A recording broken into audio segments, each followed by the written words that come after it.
Öyle miydi? Aynen.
Yiyecek mi?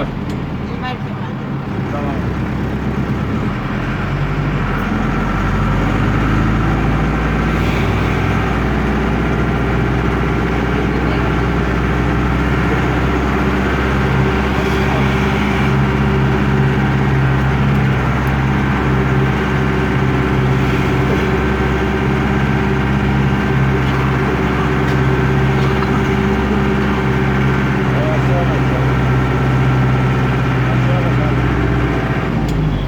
Tamam.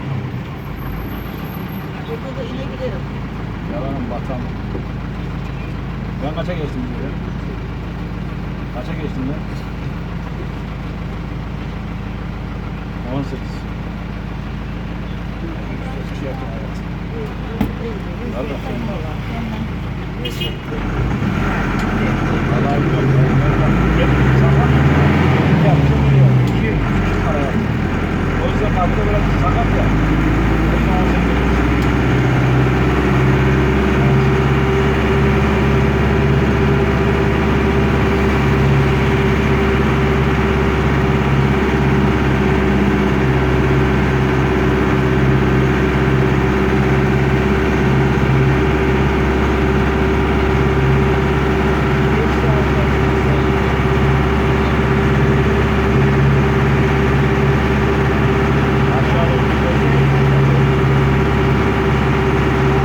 Geçince ölebilir miyiz?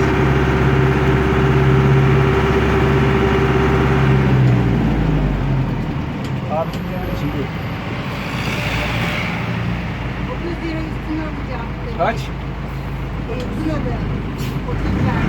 30 lira verdiniz.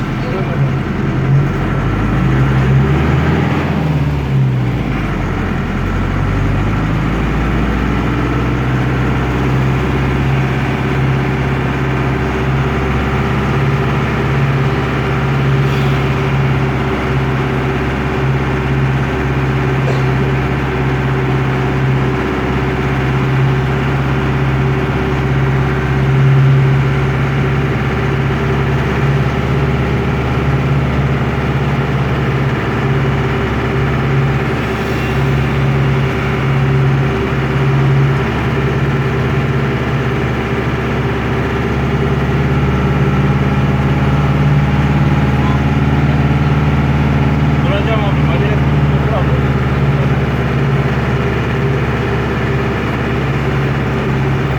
Ondan bir tanesi de. Ablacığım hadi. Duracağım. Esat 4 yol Tunalı. Tunalı.